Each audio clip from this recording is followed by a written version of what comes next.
Hi everyone, this is Debbie. Before I start, I want you to subscribe my YouTube channel, Debbie VA Supply Chain, and my FB page, DNG Twins Freelancer Mom Vlogs, for you to be alerted of my upcoming videos.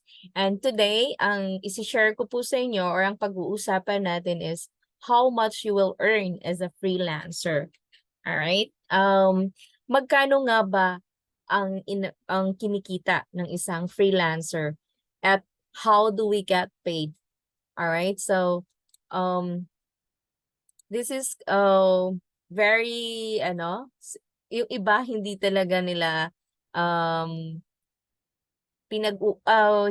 share or dinidiscuss actually kung magkano talaga ang total earnings nila in a month, which is kasi it defines, sabi nga nila, pag alam mo kung magkano ang kinikita ng isang tao, it defines you.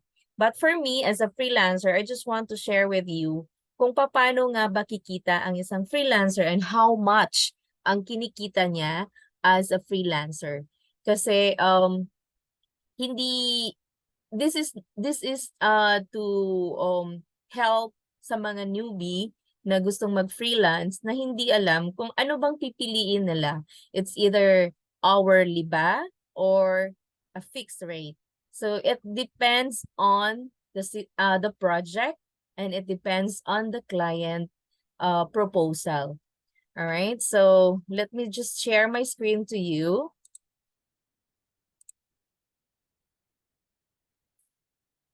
Mm-hmm.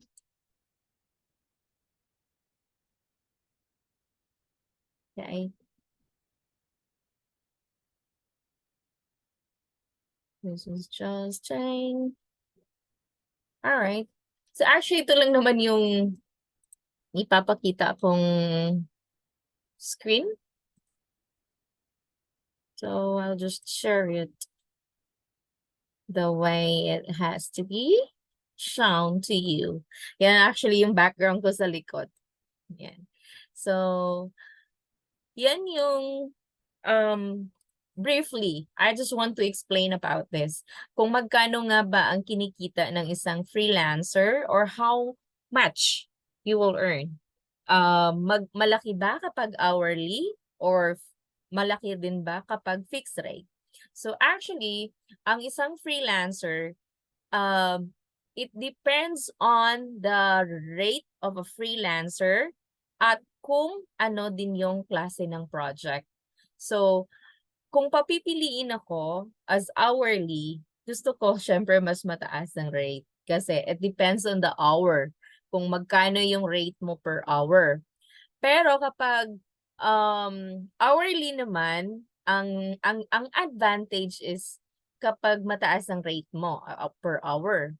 Pero kapag um hindi fixed rate naman, it depends on the rate, yung fixed amount na pinag-uusapan nyo. Kasi ang hourly, if you consider yung how broad the project is, mas masusulit ka kapag hourly. Dahil every time when the clock track or ticks, kailangan ano yun, bilang yun, kahit segundo, kahit minuto. So, kung kagaya ko na supply chain ang hawak, which is nandun yung product development, andun ang purchasing, logistics, the transportation, and the order fulfillment inventory. So, ang rate na dapat ng isang supply chain manager is around $30 pataas. Hindi po biro yung trabaho ng isang supply chain manager. Dahil kahit remote work ka, kailangan mong from the start to finish ng isang produkto na from the development until it is become a finished good and until ma-deliver mo siya sa kanyang o sa iyong client, ganun yung ka-complex yung trabaho ng isang supply chain manager. So if hourly, I would rate myself as $30 up. Alright? So yun talaga ang pinaka kahit masulit ka man ng client with that amount or with that rate, it's fine. But then kasi usually kapag supply chain manager, it's more than 30 hours a week na kailangan mong igugol. Dahil hindi pwedeng, ito lang yung tatrabahuin ko. It's because you always have to supervise the movement, the development, and the automation concerns of everything sa chain. So kailangan nandoon yung nandoon yung oras mo. So kapag si client naman sa side niya, it would be fine for him or her to do the fixed rate. Kasi maaaring si hourly, tataas ka sa sobrang dami ng ginagawa, mas mataas ang babayaran nila.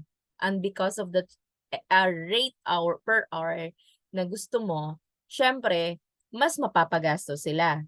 So, for them, kapag mas complex ang project at mas mataas yung availability na kailangan nila from you, they would prefer fixed rate. So, like for social media managing. So, lahat yon na kapag meron silang pinopropose for for the social media design, for the social media tools, apps, ganyan. So, it takes them time to do it. So, that would be around. Pero depende yun. All of these projects, depende po yun sa pinag-uusapan ng client at ng freelancer. So, kung ano yung mutual benefits for them, yun yung magpo-prosper. So, kapag hindi pumayag si freelancer, hindi rin magpo-prosper yung project at hindi pumayag naman si client sa rate na mo, they will find another freelancer. So, that would be the case. So, kapag hourly ka, mas mataas, mas maganda. Mas mataas na rate per hour. So, as a freelancer, it always be US dollar. Lalo na kapag, kasi that's the international currency. So, talaga, US dollar. So, depende na lang kung si client mo is hindi sa US or meron silang ibang currency. But then, they will always have to convert it to US dollar. So, ang rate mo, most probably, sa lahat ng freelance platform is US dollar. So, kung halimbawa, si client, matawag na to, kuripot, and they will ask you to go down like $20, $15 per hour, and you're not too confident to raise your rate, it would be fine for the $15 per hour, kalahati. So, below than that, if you're managing a supply chain, actually, yung mga nag-offer this time for the supply chain managing is $18 pataas. But then, for a startup business, I can do lower to $15 per hour. So, sa fixed rate naman, for a supply chain managing, it would be around $1,500 a month or up. So, hindi talaga possible na kapag i-fixed rate ka, parang $500, be aware or have a fully understanding kung gaano ka-complex yung project. So, halimbawa, for graphic design, it's up to the freelancer or the proposal of the client. So, kapag halimbawa, graphic designing, I would prefer for myself hourly on that because sa dami ng gagawin, mga revisions, but then a client would always offer you a fixed rate because of the revisions, because they have some 1 to 3 revisions. So it would cost much of your time. So ang preferred talaga ni client for this is fixed rate. Pero I don't know kung mas okay yun sa graphic designer, but I have a friend who is a graphic designer. He prefers fixed rate. She prefers fixed rate because yun ang, kumbaga, nag-drive lang siya sa gusto ng client. But kung talagang siya ang masusunod, she would also want to be hourly. So kapag hindi naman halimbawa kung ang simple project is about data entry or something, most ano talaga, ang gusto talaga ng mga client is fixed rate because whatever you do, ano, if you over deliver, if you do more than what they are asking for, you still have the same rate. But if you over deliver and you do as more than what they are asking for, meaning yun ang hourly mo. It's up to you, but then if they won't approve the task or the additional uh assignments that you did, 'di ba? Hindi lahat ng nasa sa oras na, kasi ako 40 hours a week, gagawin ko 'tong, ipahabain ko 'tong ano na 'to, magta-type ka lang ng isang bond paper, for example, an admin task. It would be also a questionable ano, amount kapagka pinahaba mo ng pinahaba yung iyong ano, yung charges for that ano. Kasi, mas tinitignan ni client if you're not effective, if you're effective but not efficient, gano'n din 'yun kahit nasa corporate job ka, hindi ka nila, hindi sila magtatagal sa'yo or hindi kayo magtatagal yung relationship niyo. So, how much ang ini-earn? So, kapag $30 per hour ka and 30 hours a week ka, so how much is that? 30 times, sabihin na natin 40 hours full-time. So, that's 1,200 per week times 4, that's $4,800 a month. So, times or conversion peso, that's around 200,000 a month in peso ang kinikita ng isang $30 per hour freelancer as a supply chain manager. So for example, for a fixed rate, halimbawa kapag sinabi ng client na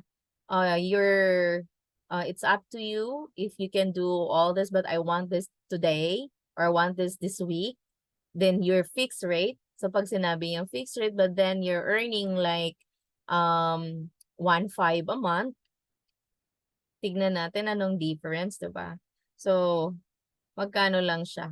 You're earning around $82,500 a month. Like, kung early ka sa $30 na yon, diba? Ulitin natin ha, 30 times 40 is 1,200. So, 1,200 times 55 or 1,200 a week times 4 is 48 times 55 earns it's 264. So, 'di ba? Mas malaki kapag hourly. But then, mas malaking time ang hinihingi sa'yo. So, if you're very exhausted for that kind of arrangement, why didn't you have to do fixed rate? Like, sabihin mo sa client, if I do full-time, I will be earning this kind of amount kapag early ako. So, I want to be in the middle. So, $2,500. That would be fine for the client. Kapag 8 hours kanyang pagtatrabahuin sa kanyang sa client na yan. But then for all my experience, I don't charge full-time. Kung halimbawa, sinabi ng client, this is your maximum time for this week, 40 hours. I don't, hindi ko siya talagang kino-consume. Kung hindi, wala naman akong gagawin. Because it's cheating, di ba? So, you're cheating kapag gusto mong punuin lang yung 40 hours a week, but then, tapos mo, kasi ako kagaya ko, mabilis po ako magtrabaho. So, hindi ko kailangan ng 40 hours a week to done a specific task for that week. So, kapag natapos ko siya, tapos ko siya. And then I will have to inform the client as much as. So I don't care kung hindi ako umabot sa 40 hours, but then I've done my best to finish the project earlier than that. All right? So kailangan maging honest ka. Kung hourly ka, maging honest ka. So fixed rate kasi they can, they cannot change the amount for you because it's fixed rate. Yan yung um gusto ko. Kasi why do I want fixed rate? Kasi my hours are flexible. They don't ano, parang hindi nila control kung ano yung gagawin ko. Kasi hindi ko inaano, hindi ko ang tawag niyan, hindi ko hindi ko binibigyan ng client na, "Oh, I cannot do this today because I have to do something else for my personal um personal matters." No. Kapag meron talagang trabaho and then she wanted or the client wanted it to finish it that day, you have to do it. So, yun lang yung ano ng client. Kapag fixed rate ka, dapat maging honest ka din na hindi puwedeng, ah, kagaya ko minsan kasi the fixed rate is to allow you for a maximum of, hours like ano, 40 hours a week. But then of course, hindi naman everyday parehas talaga ang ginagawa. Maraming busy, merong hindi. So you have to be honest na hindi naman nila tatanungin yan, kapag fixed rate ka. So, ilan bang nagawa mo? But then for me, I initiated to track my time just in case magtanong si client na, "How much do you do for the week?" Pero yung mga clients ko, hindi na sila nagtatanong because of the relationship. So, hindi ko siya ginagawang dahilan para din magduda sa'yo ang client. Basta kapagka may trabaho, trabaho talaga. So yun, alam niyo na ha kung magkano ang kinikita ng isang freelancer.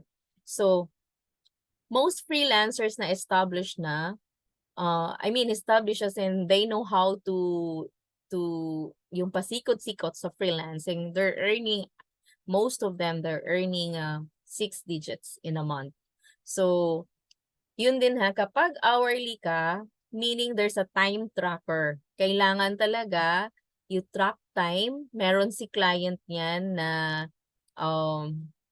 merong mga time trackers like Clockify, merong HubSpot, may Upwork time tracker. So, meron silang mga sari-sariling time tracker on their own. So, hindi hindi rin siya kailangang ano ka lang, tarang easy ka lang kapag naka-hourly ka.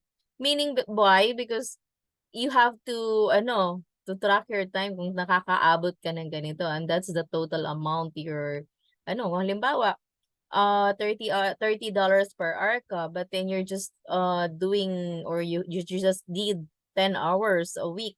Oh, so magkano lang yun? Di 40 'di ba? Tama ba? $300, sorry. 10 times 3 is $300 times 4 weeks, 1,200. So 1,200 times the currency is 66,000 pesos. So, yun yung kikitain mo kapagka hindi ka naman nagpe-perform with the hourly.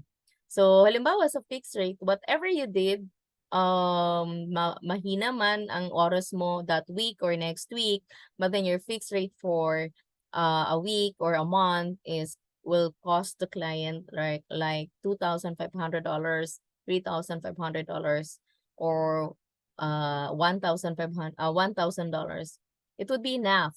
So, 'di ba parang hindi mo kailangan na dayain si client kasi depende 'yun kung ano yung provide mong services sa client. So, kasi pag hourly ka tapos nakikita niya wala namang masyadong input, why do you charge the client so much? 'Di ba? Kasi kung hindi naman din sapat yung ginawa mong trabaho, 'di ba? Why do you charge ng ganito? Hindi ka rin makakadaya kasi you have the time tracker. So, for me, ako as a freelancer for quite 5 years in this business, mas gusto ko talaga fixed rate. Kasi I've done so much projects na under hourly, talagang sulit ako sa sinusulit ako ng client dahil mabilis akong magtrabaho. Like even, sa ano, 'pag tina-time track or dinadaya ako ng time tracker, talagang gano'n lang yung ano, gano'n lang yung oras na nagugol ko. Oo, sabi ko, ang dami ko ng ginawa pero hindi pa ako naka 1 hour, 'di ba? So, yun, fixed rate talaga ang gusto ko. Dahil bukod sa whenever the client wanted to talk to me, I'll get up. And sometimes it's graveyard, it's not on our time zone. So, definitely kapagka early ka, kailangan mo mag-track time nun. But then if you're fixed rate, it doesn't matter you na I'll get up because ano, kailangan ko mag-time track. Even though you're communicating the client with your phone, it's okay with a fixed rate. Kasi it doesn't matter. It's still the same rate that you're earning in a month. All right. Thank you everyone and see you on my next vlog.